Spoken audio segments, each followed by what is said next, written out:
역대상에서 우리가 늘 반복하여 말씀하고 있는 것은 이스라엘 백성들이 포로에서 돌아왔을 때의 그 이야기를 기록한 것이라고 말씀을 나누고 있습니다. 그런데 생각해 볼 것은 포로에서 돌아온 이스라엘 백성들 눈앞에 보이는 이 고향 땅은 모든 것이 그대로 보존되어 있고 갖춰져 있는 땅이 아니라 아수르와 바벨론의 공격에 의해서 이 모든 것들이 무너져 있고 황폐해져 있고 심지어 예루살렘 성도 무너져서 삭막해져 있는 그야말로 아무것도 없는 그런 빈 땅이었음을 보게 됩니다.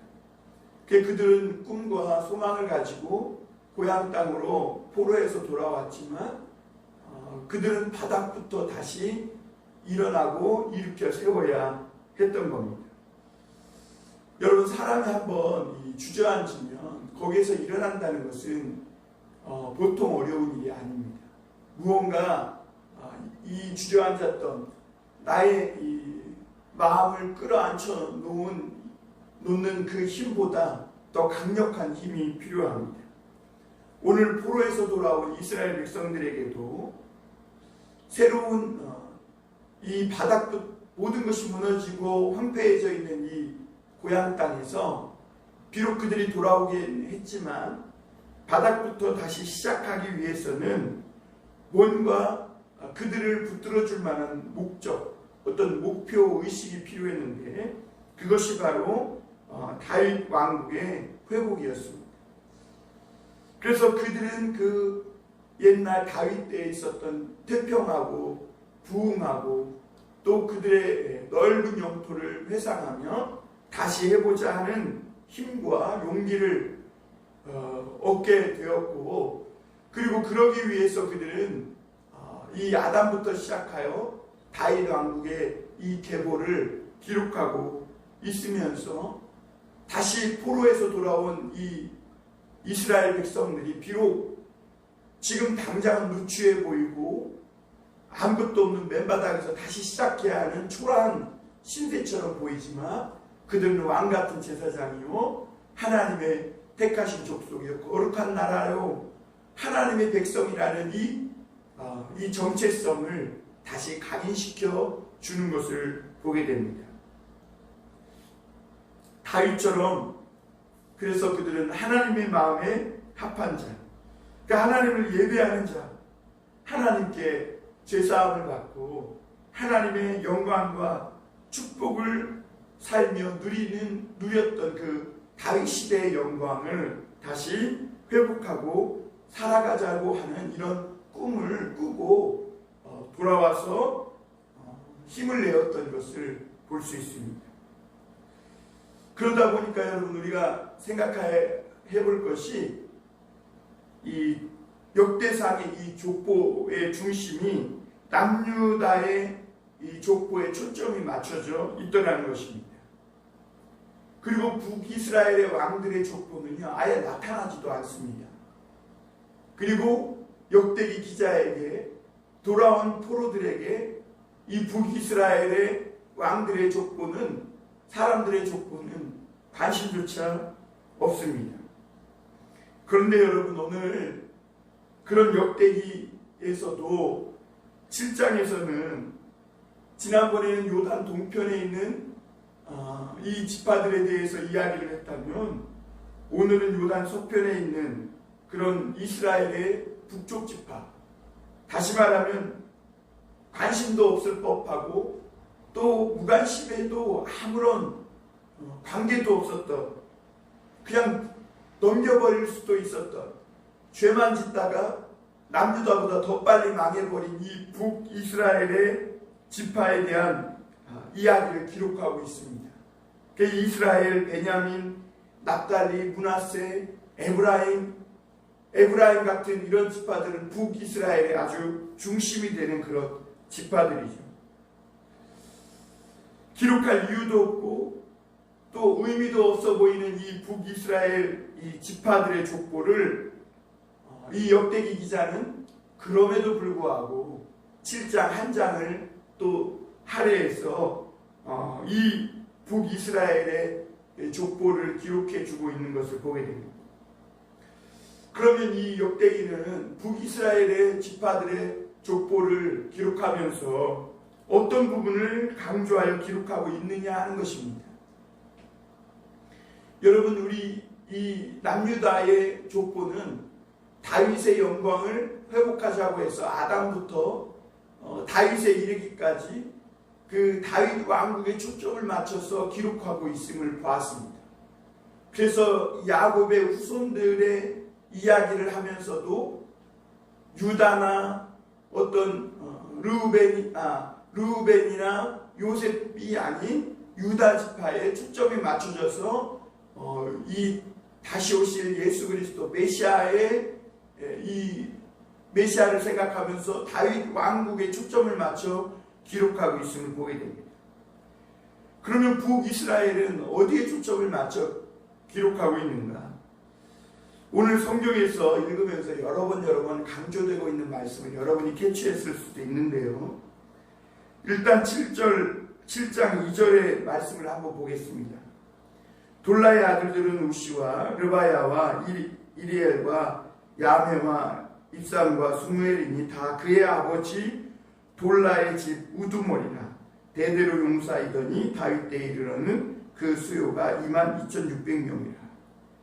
여기 보면 이 북이스라엘 지파의 족보에 대한 족보의 기록의 강조점은 그 북이스라엘의 우두머리, 그리고 대대로 강한 용사였다는 것, 그리고 그들의 수가 적지 않아서 다윗 때는 22,600명, 이 한 지파의 가족의 용사만 해도 엄청난 숫자였다는 것을 강조하고 있습니다.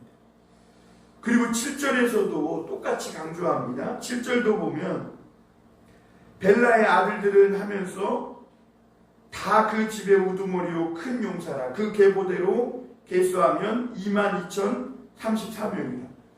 그러니까 이 벨라의 아들들도 다 큰 용사고 우두머리고 그 가문의 용사만 해도 엄청난 22,034명이라는 것을 강조하고 있습니다.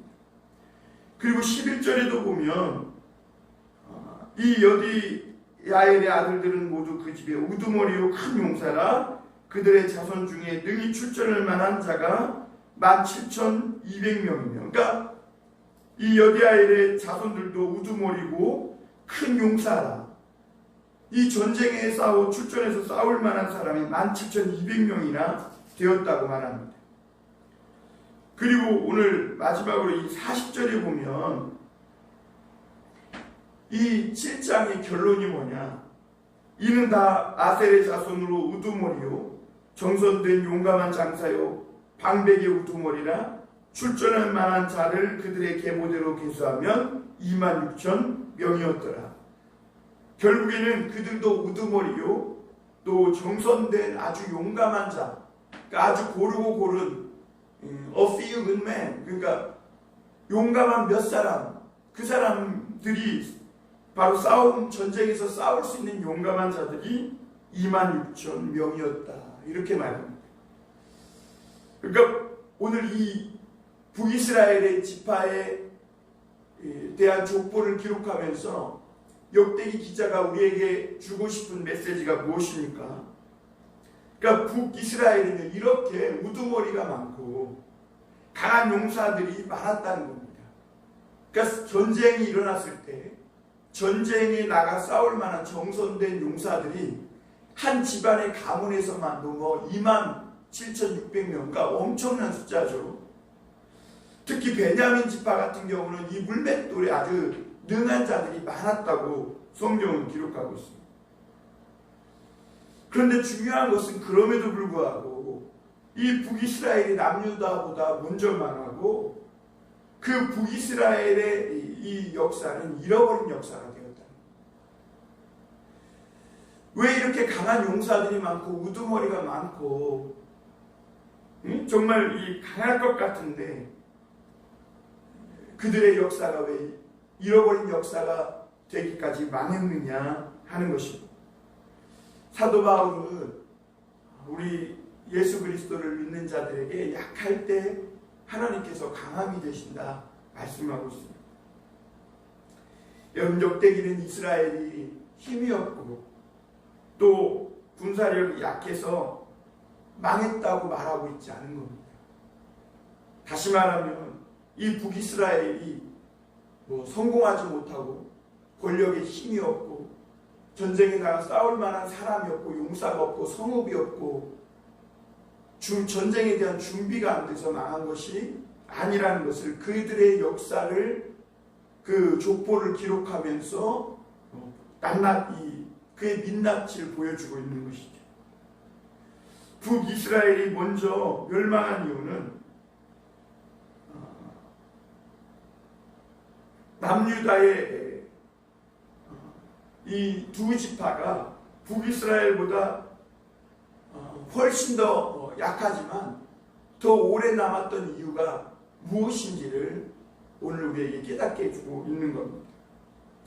여러분, 북이스라엘은 우리가 반복해서 봤지만 정선되고 대대로 용감한 이 강한 자의 용사의 집안이 많고, 그리고 그 숫자도 헤아릴 수 없이 많습니다. 그리고 북이스라엘은 10지파고 남유다는 2지파밖에 되지 않습니다. 그런데 어떻게 북이스라엘의 이 지파보다, 북이스라엘보다 남유다가 더 오래 살아남게 남았고, 그리고 역사의 중심, 이스라엘의 역사의 중심이 되었느냐 하는 것을 우리는 하나님 앞에서 다시 묵상해 볼 필요가 있습니다. 여러분, 인간의 강함은 앞서 말한 것처럼 하나님의 약한 것 앞에서도 그것만큼도 훨씬 더 비교되지 않을 만큼 약하기 짝이 없습니다. 하나님의 도우심과 은혜를 힘입지 않은 인간의 지혜와 강함과 능력은 아무 의미가 없다는 것을 이 북이스라엘 족보를 통해 하나님은 우리가 깨닫기를 바라시는 겁니다. 역대기는 인간의 실력과 용맹이 그 사람들의 운명을 좌우하는 것이 아니라는 것을 우리에게 명백하게 말씀해주고 있는 겁니다. 그래서 여러분, 전도서 9장에 보면 이런 말씀이 있습니다. 전도서 9장 11절 제가 읽어드리겠습니다. 내가 다시 해 아래에서 보니 빠른 경주자들이라고 선착하는 것이 아니요 용사들이라고 전쟁에 승리하는 것이 아니며 지혜자들이라고 음식물을 얻는 것도 아니며 명철자들이라고 재물을 얻는 것도 아니며 지식인들이라고 은총을 입는 것이 아니니 이는 시기와 기회는 그들 모두에게 임함이니라. 분명히 사람은 자기의 시기도 알지 못하나니 물고기들이 재난의 그물에 걸리고 새들이 올무에 걸림같이 인생들도 재앙의 날이 그들에게 호련히 임하면 거기에 걸리느니라. 그렇습니다. 여러분, 세상에는 마치 자기가 주인공처럼 늘 앞에 서 있고 우두머리처럼 주목받는 그런 사람들이 있습니다. 그런 사람들은 그렇게 많지 않지만 늘 우리 주변에 있죠. 그러나 여러분, 하나님은 하나님의 이 세상을, 이 하나님의 역사의 이 중심을 그런 사람들을 세우지 않는다는 것입니다. 하나님의 역사는 세상에서 주목받는 자들이 아니라 비록 약해 보이지만 하나님께 은혜를 입은 사람들에 의해서 이끌어가고 있음을 우리에게 다시 한번 상기시켜 주는 것입니다. 하나님은 세상에서 주인공 같은 사람들만 있다는 것을 말하고 있는 것도 아니에요. 보이지 않는 곳에 마치 자기 땅에서 자기에게 주어진 산업과 영역과 자기에게 주신 분복 안에서 열심히 자기 나름의 삶을 살며 살아가는 사람들이 있다는 것을 보여주는 것이고, 또 그런 사람들이 있기에 하나님의 구원의 역사가 완성되는 것이지, 세상에서 늘 성공하고 힘이 있고 또 앞에 있는 우두머리 같은 강한 용사 같은 영웅과 같은 자들만 있어서 그들에 의해 좌우되는 것이 아님을 우리에게 말씀해 주고 있는 것이죠. 여러분, 이것이 사실 하나님의 마음이기도 합니다. 하나님은요, 세상의 주인공 같은 자들에 의해서 그늘에 가려진 자기 삶을 살아가는 평범한 일상의 사람들을 절대로 잊지 않으십니다. 그래서 예수님도 이 땅에 오셨을 때 좋은 옷을 입고 화려한 옷을 입은 이 예루살렘 성에 있는 권력자들, 소위 세상의 우두머리요 또 강한 용사라고 비유될 수 있는 그 사람들에게 가지 않고 갈릴리 저 주변 스불론과 이사갈과 납달리의 흑암에 앉은 자들과 같았던 그런 세상의 그늘에 가려진 사람들에게 먼저 찾아가시고 잊지 않으셨음을 보여줍니다. 그리고 하나님의 이 복음의 빛이 그들에게 먼저 빛이었다고 선포하고 계신 것이죠. 사실 오늘 이 7장의 사람들은요, 잊혀져도 무방했던 북이스라엘의 지파의 사람들을 기록함으로 그들이 한때는 하나님께 또한 반대로 쓰임받았던 사람들이고 열심히 자기 삶을 살며 나라의 위기가 있을 때 열심히 싸웠던 사람들이었음을 또한 그 다른 편에서는 말해주고 있습니다. 물론 그들이 세상에서 강한 용사고 주인공 같은 자들이지만 남유다에게 역사에 초점이 맞춰져서 기록되어 있다면 또 한편은 그럼에도 불구하고 하나님은 한때 자기의 삶에서 열심히 자기 삶을 일구며 살았던, 그리고 또 나라의 위기 때마다 이렇게 강한 용사가 되어서 싸웠던 이 북이스라엘 지파도 물론 역사의 중심에는 들지 못했지만 하나님은 그들도 잊지 않고 있음을 오늘 또한 말해주고 있는 겁니다. 여러분, 우리가 살아가는 공동체에도, 마을에도, 또 교회에도, 가정에도 별 도움이 안 돼 보이는 그런 사람들이 나중에 있을 수 있어요. 우리 교회도 성도들이 만약 많이 늘어나면 나중에 보면 있으나 마나한 듯한, 또 있어도 차라리 없으면 더 좋을 것 같은 이런 사람들이 우리 공동체에 있을 수도 있습니다. 그런데 여러분, 우리 모두가 알아야 될 것은요, 이 세상에는 다 강하고 또 우두머리와 같고 능력 있고 잘난 사람들만 있기에 그 공동체가 유지되고 또 구색이 하나님의 구원의 드라마가 완성되는 것이 아니라 오히려 이렇게 있으라 마나한 듯한, 또는 차라리 우리 인간적인 생각으로는 없으면 더 좋을 것 같았던 그 사람들이 있기에 구색이 맞춰진다는 사실을 알아야 합니다. 그리고 그 사람들이요, 결정적인 순간에는 이 자기 삶을 살면서 제 역할을 해주어서 또 하나님의 이 놀라운 역사가 일어나고 기적이 일어나는 것을 보게 됩니다. 하나님께서는요, 그들을 통해서도 무언가를 합니다. 우리 인간적인 생각으로는 저 사람을 통해서 뭔 일이 일어날까? 저 사람은 참 아무 쓸모없는 것 같다. 그건 인간적인, 지극히 인간적인, 아주 하나님이 볼 때는 괘씸한 생각입니다. 사람이 볼 때는 그래 보여도요, 하나님은요, 강한 자, 약한 자, 힘 있는 자, 힘 없는 자, 부유한 자, 가난한 자, 하나님께서 이렇게 구색이 맞춰져서 온 세상이 아름답게 유지되고 이끌어가도록 하나님이 이 모든 것을 질서 있게 해놓으신 것이죠. 우리는 그것을 인정하며 살아가야 합니다. 그래서 하나님께서는 이런 약한 자들, 어떻게 보면 아무 의미 없어 보이는 이런 사람들을 통해서도 역사의 한 페이지를 장식하게 하도록 하나님께서 이렇게 할애하고 있는 것입니다. 이런 사람들을 절대로 무시하면 안 된다고 하나님이 또한 우리에게 가르쳐주고 있는 것이죠. 여러분 우리 고린도전서 12장 22절 말씀 한번 보고 말씀을 마무리 짓겠습니다. 고린도전서 12장 22절입니다. 제가 읽어드리겠습니다. 그뿐 아니라 더 약하게 보이는 몸의 지체가 도리어 요긴하고 우리가 몸에 덜 귀히 여기는 그것들을 더욱 귀한 것들로 입혀주며 우리의 아름답지 못한 지체는 더욱 아름다운 것을 얻느니라. 그런즉 우리의 아름다운 지체는 그럴 필요가 없느니라. 오직 하나님이 몸을 고르게 하여 부족한 지체에게 귀중함을 더하사 몸 가운데 분쟁이 없고 오직 여러 지체가 서로 같이 돌보게 하시느니라.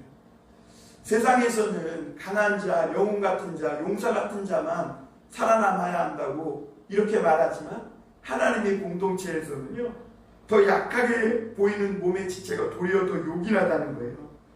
그래서 우리가 볼 때 덜 귀히 여기는 그것들을 하나님은 더욱 귀한 것들로 입혀주고 아름답지 못한 지체는 더욱 아름다운 것들로 하나님이 입혀주신다는 것이죠. 그리고 하나님은 이 몸을 고르게 하여 부족한 지체에게는 귀중함을 더하셔서 몸 가운데에 고르게 하셨다 이렇게 말씀합니다. 역대기 기자는 이렇게 하나님의 나라의 족보, 믿음의 족보들을 기록하면서 북이스라엘 사람들은 늘 우상 숭배하고 죄만 짓다가 망했기 때문에 기록 안 해도 될 것처럼 생각이 들 수 있겠지만 왜 이렇게 기록하고 있는가? 하나님은 하나님의 나라에 죄 많고 약해 보이는 이런 약한 지체들이 도리어 요긴한 지체이고 그들이 약하고 아름답지 못하기 때문에 더 귀중하고 아름다운 것으로 그들에게 입혀주어서 온몸을 고르게 한다는 거예요. 여러분 이스라엘의 12지파 중에는 역사의 주인공과 같은 다윗과 유다 지파와 같은 사람들도 있어요. 그들이 있기에 나머지 다른 지파도 중요해 보이지 않는 그런 지파들이지만 그들이 있기에 다윗 지파, 유다 지파도 유다 지파 다윗도 있었다는 것을 우리에게 가르쳐주고 있는 것입니다. 역사적으로 보면 인간적으로 생각해 볼 때 중요해 보이지 않지만 하나님이 보실 때는 다 중요하고 이 모두가 다 하나님이 사랑하고 기억하는 사람들이라는 거죠. 지금은 이스라엘 백성들이 돌아와서 중요해 보이지 않는 그들도 하나님께는 이 모든 것을 이루기까지 하나님 앞에 의미 없는 인생은 단 한 명도 없다. 하나님께는 모두가 다 사랑받는 자녀들이고 의미 있는 인생들이고 우리 사람의 눈에는 하찮게 보일지 모르지만 그 사람을 지으시고 만드신 하나님께는 모두가 사랑받는 소중한 존재라는 것을 깨닫게 해줍니다. 그래서 하나님은 오늘 말씀을 통해 보면 그들에게도 다 자기의 거주지와 살아갈 수 있는 삶의 분복을 주시고 그곳에서 하나님을 의지할 때면 언제든지 안전하고 평안하게 살 수 있도록 복을 주신 것을 보게 됩니다. 여러분 연약해 보이고 의미 없어 보이는 인생 같지만 중요하지 않은 생명이 없음을 기억하시길 바랍니다. 생명을 얻었다면 살아내야 합니다. 왜냐하면 생명을 살라는 하나님의 명령이기 때문입니다. 여러분 우리가 때로는 내 인생이 아무 의미 없어 보이고 아무것도 아닌 것 같고 정말 내 인생에 이룬 것도 아무것도 없는 것 같아서 실망스러울 때도 있지만 여러분 그래서 아무도 안 알아주고 아무도 인정해 주지 않고 남들은 몰라주지만 여러분 기억하세요. 하나님은 그 사람, 하나님은 나를 기억하고 계신다는 것. 여러분 노래에 보면 주님이 기억해 주시면 족하리 그랬어요. 아무리 누가 인정해 주지 않아도 하나님이 인정해 줘요. 사람들은 몰라주고 심지어 나조차도 내 인생이 아무 의미 없어 보이고 아무것도 아닌 것 같아서 실망스럽고 정말 포기하고 싶을 때에도 기억하시길 바랍니다. 하나님이 여러분을 기억하고 계세요. 그러므로 여러분 살라는 명령을 받았으니 어떤 힘들고 어려운 상황 속에서도 어떤 인생의 수렁에 빠져서 침체가 왔을 때에도 여러분 하나님이 기억해 주심을 아시고 그 하나님의 알아주고 내가 너를 지명하여 불렀나니 너는 내 것이라 말씀해 주시는 이 하나님을 믿고 생명을 살아내시길 바랍니다. 주님이 기억해 주시면 조카리 그 마음 가지고 오늘도 남들은 몰라줘도 하나님이 여러분을 알고 계심을 믿고 그렇게 또 하루하루 하나님이 주신 인생의 분복 안에서 내게 주신 생명을 가지고 열심히 살아가는 저와 여러분이 되시기를